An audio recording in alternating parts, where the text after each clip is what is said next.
Hello, you're watching ITV News Central. The mother and stepfather of 4-year-old Daniel Pelker have been jailed for life with a minimum of 30 years.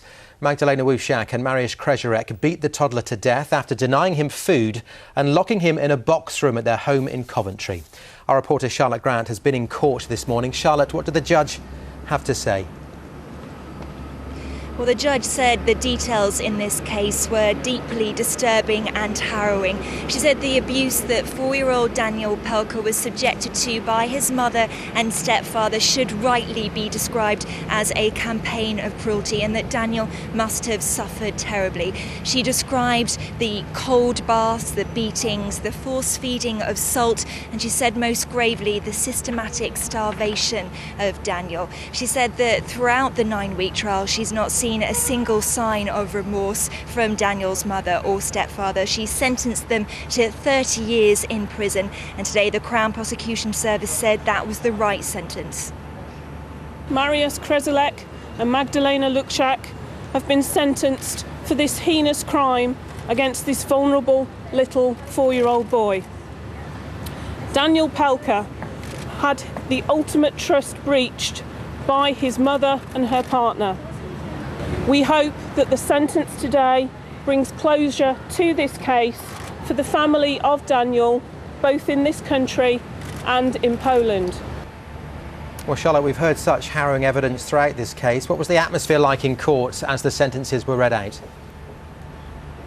Well, emotions were mixed. Some of the jury members wept, and so too did several of the police officers. There were gasps when that sentence was read out from inside court, but Mariusz Krezorek and Magdalena Wuszak were completely emotionless. Now, Daniel's mother will be 57 years old, and Daniel's stepfather will be 64 years old before they can even be considered for release. They looked down at the ground as they were led away from the dock. Charlotte Grant, thank you very much indeed for us this afternoon.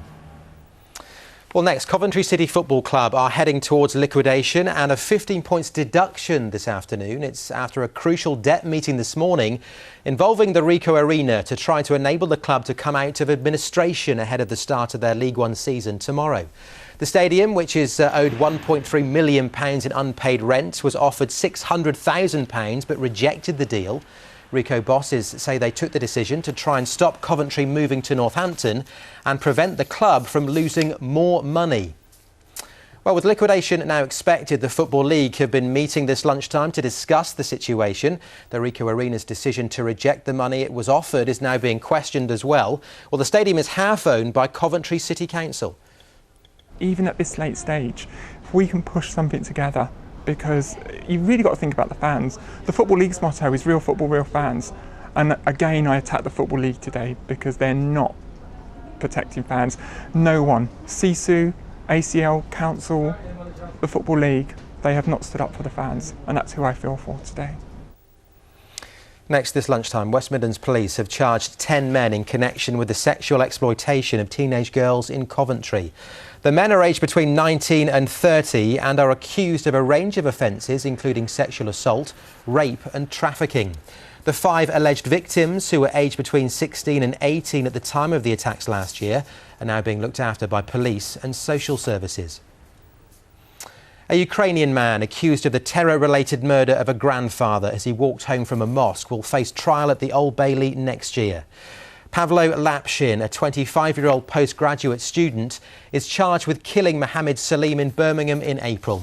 He's also been charged with 3 more offences related to 3 explosions near mosques in Walsall, Wolverhampton and in Tipton. The first fortnight of major improvement works to rebuild the railway system around Nottingham is still on schedule. Nottingham Railway Station is closed until the 25th of August. Network Rail is confident the work will finish on time. And Leicester is gearing up for the Caribbean Carnival, which starts tomorrow. The theme for 2013 is Colour My World. Last year, 15,000 people attended the event at Victoria Park. Well, let's see how the weather is shaping up for that event. Here's Emma Jessen.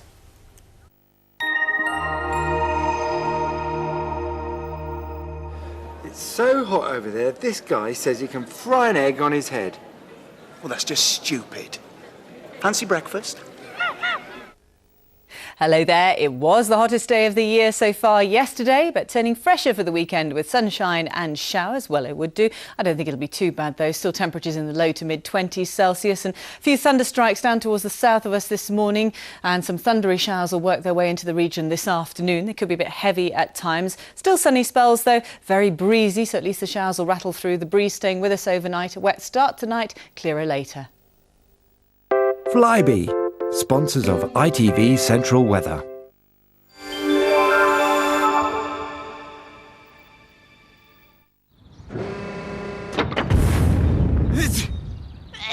Suffering from hay fever? ITV Pollen Count is sponsored by Benadryl. So the showers return tomorrow, but they won't be as heavy as today's downpours. Generally, counts will be low over the next couple of days, not even really rising to moderate, barely rising to moderate in the sunny spells.